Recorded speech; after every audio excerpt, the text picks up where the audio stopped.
Carlos, welcome to today's How to Jab and Knock Out the Competition with Real Sales and Marketing Results. How are you?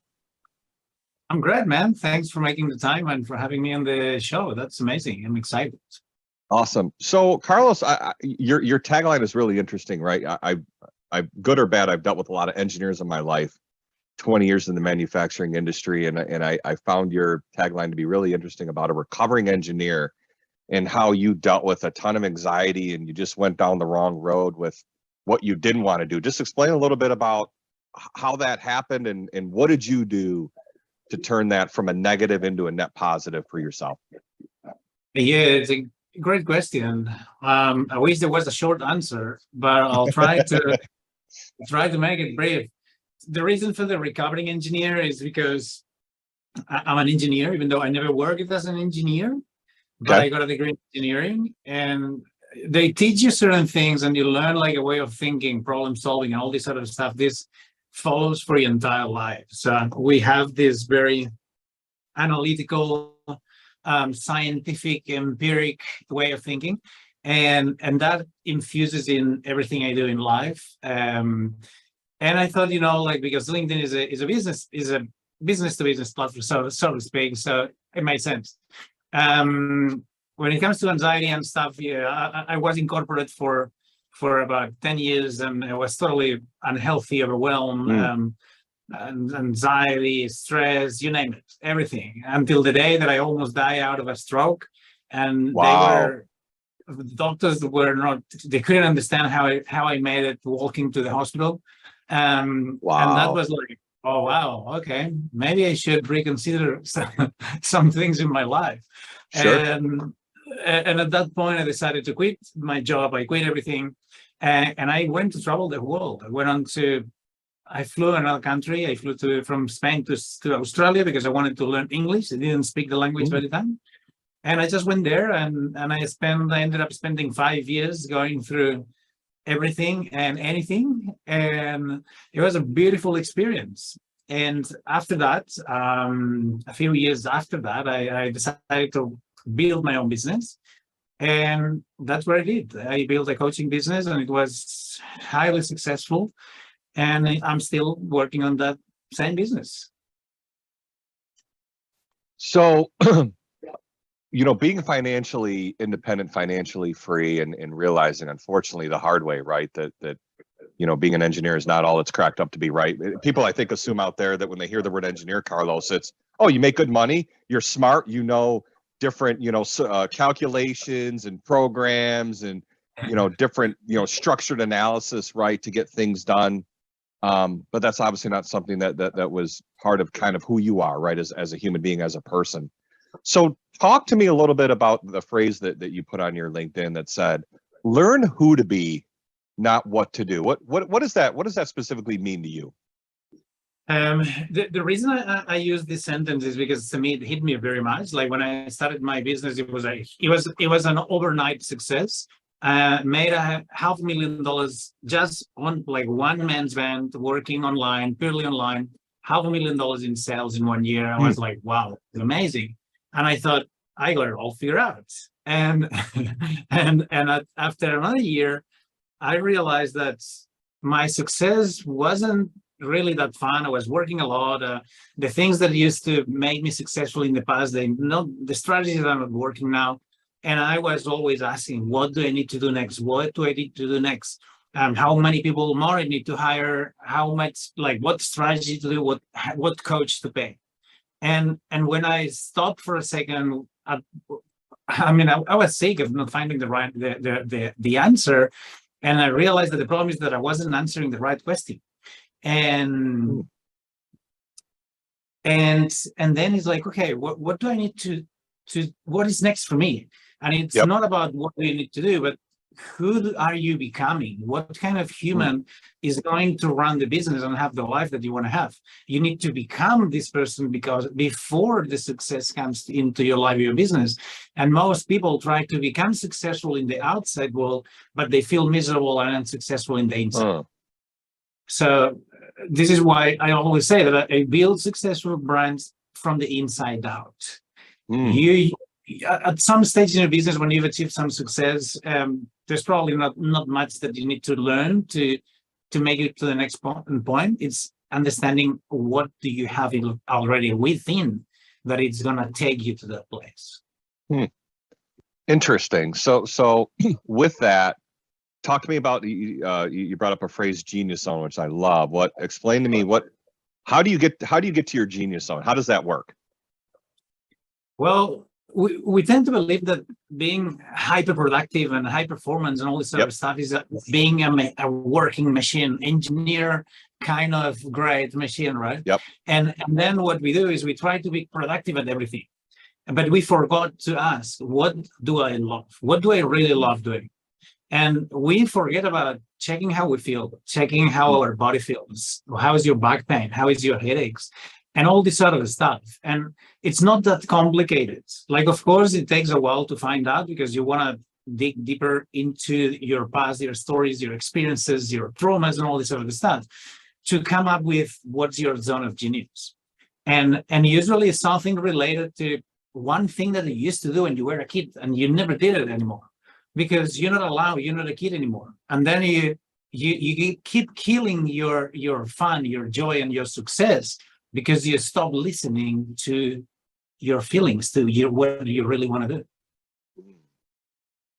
So being able to tap into, being able to tap the insides, right? And understanding how are you feeling, right? What's going to make you happy as opposed to, I think I heard the imposter syndrome where people just think if I do things that people are going to like on the outside, then I'm going to get more adulation, but it doesn't necessarily mean that I'm happy on the inside, right?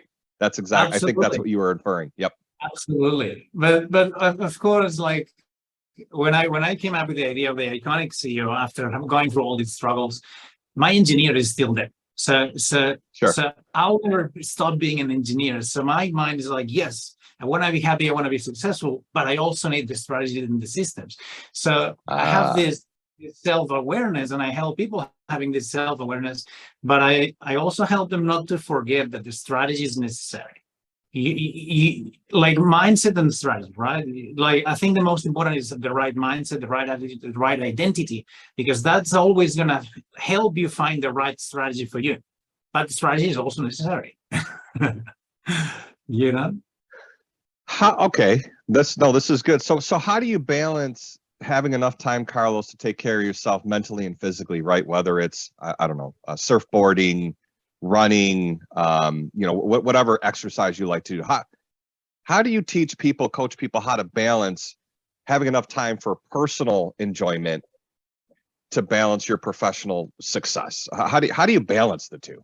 Because it's not easy. Do you have kids? I have 2 boys. Okay, before you had these kids, before you had the first one, you were quite busy, I would say. Yep. And then if someone would have offered you like a part-time or a full-time job, you would say, I don't have the time. But then you have a kid. And then what happens? It's not a part-time job, it's a full-time job. Did you make the time for your kid? You did make the time. So it's about understanding our priorities because we always find time to do the things that we find important. Now, most people forget that health and yourself is the biggest and most important part of your success on your journey. Now, what we do is we stop prioritizing that. It's not that we don't have time, it's that we consider more important the things that are not. And of course, it takes a lot of insights and learning about what the people do. And I don't give that advice and then I walk away, right? But basically, that's the logic behind it. It's understanding how to prioritize. Got it. No, makes complete sense. So let's transition to another topic, leadership. From your perspective and your experience, what makes a good leader? How do good leaders stand out from those that are poor to average? I think you cut up for a second, but I think I got the whole question. Poor to average. Well, listening, being a good listener, being empathetic, and understanding that you're nothing without your team. And again, it would be prioritizing. And I was a very shitty leader. I've been a leader for my entire life, and I've been a shitty leader for most of the time because I didn't understand what leadership was. I didn't understand the importance of a team. And when it finally clicked, it was one day when one of my team members said, Carlos, my wife doesn't want to talk to you anymore. And I was Wow. like, and I couldn't sleep that night. And it was someone my remote team. I've got a team that works remotely, and Sure. I was like, wow, this really hit me. And I wasn't treating that team with the love and respect and the empathy that they deserve, because you want them to perform at their best, but you don't give them what they need to perform at their best. So first of all, you need to listen and understand people and see what they need. And everyone's different. Like, you cannot treat every people as a number. You want to understand what they need, exactly what they need, and give it to them. Sometimes their needs don't match your goals or the outcomes that you want to achieve with the business. You also need to understand how to let them go. But I would say the most important thing is to treat them as humans and understand what they need and give them exactly that. Well said. And the one word that jumped out at me, Carlos, was empathy. And I think even from my, in my experience, I don't, unfortunately, I've had a lot of managers that just didn't know how to be empathetic, right? And were very, rule with an iron fist. You do this, right? Engineer, this project has to be done by this time on this day. Probably what started to create the anxiety and stress. It said, oh shit, if I don't get this done by this time on this day, they're going to fire me, right?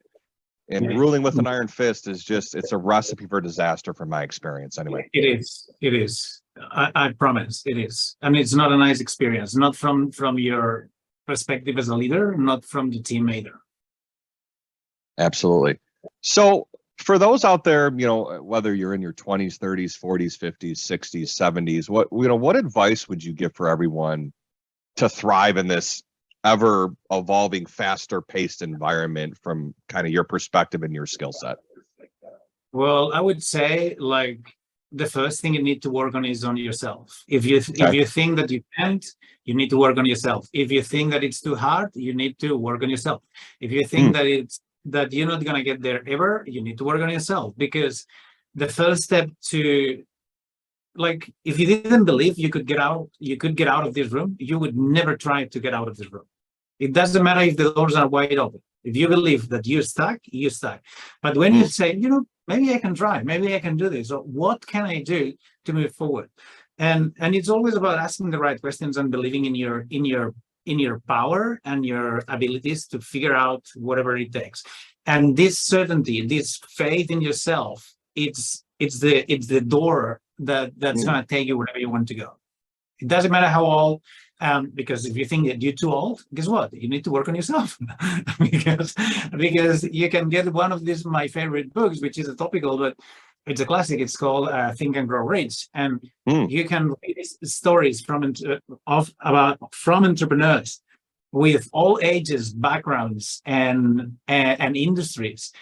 And age, money, resources is never a determining factor to success. It's always attitude. And believing in yourself, right? Interesting. Absolutely. That's a paramount. If you don't believe, you're gonna do nothing.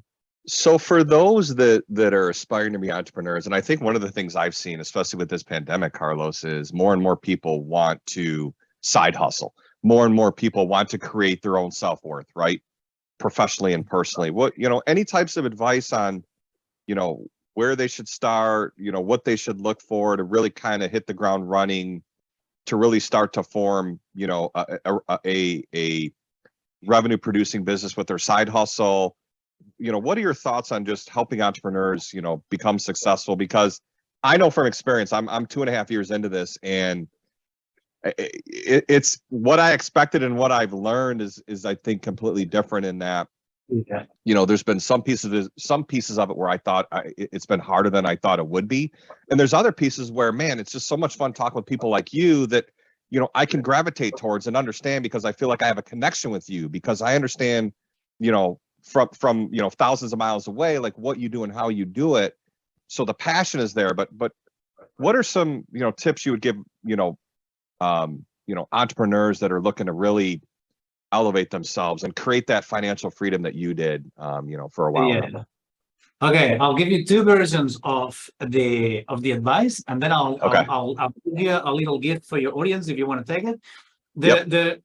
If you had asked me that question 2 years ago, when I had been in my business for 1 year, but hustling and bustling my ass off Yep. to get the result, I would say, whatever you want to do, just work your ass off. But today, I'll tell you there's something different. Of course, work is required. But what I would say is, like, make sure that these goals that you have, this willingness to make 6 figures, 7 figures, like building $1 million company, make sure that this is your goal. Make sure that you haven't bought this goal or this dream from Instagram stories or from all the entrepreneurs, like praying that this is the way to do it, because it could be the recipe for failure if what you are aiming to do is not aligned with who you are, with what you want to do. It doesn't fit your purpose in life. And then once you understand this is what you want to do, work your ass off, find a big enough why that's going to keep you up and running, even when things go sideways, because they will go sideways at some point. And and keep pursuing and believing, because the only way to fail at anything is giving up. If you never give up, and you always stand up and keep pushing and keep working and keep asking what it is next for me, you will find it. Awesome. This is my today. Probably in 2 years it'll be different. Right. And last but not least, I just finished writing a book that it took me like way longer than what I thought. And the reason I wrote it is because after doing all the hustle and bustle, implementing all this strategy and getting all this success, I realized that there was something more for me to explore. And then what I did is, in a way, to rebuild against the online craziness of chaos, people selling you their shiny object and their strategy, which usually is a cookie cutter or a copycat from someone else. What I did is I put my strategy all together in a book and a little bit of my personal story, and I'm giving it away for free. So anyone that's listening to your podcast or yourself, I'll share with you the link, and it would be my pleasure to help people. What's the name of the book? Organic Clients Secrets. Ah, interesting, captivating, compelling. I like it. So, Carlos, outside of that, where can people find you? How can people connect with you today? LinkedIn is the best place to find me. Okay. Carlos Ade. I'll share with you the link. I don't know how you can handle that, but LinkedIn is the best place. Yeah. Awesome. Well, we appreciate your time today on how to jab and knock out the competition with real sales and marketing results, Carlos. Thank you very much. Thank you, man. That was so much fun. Thank you so much for having me.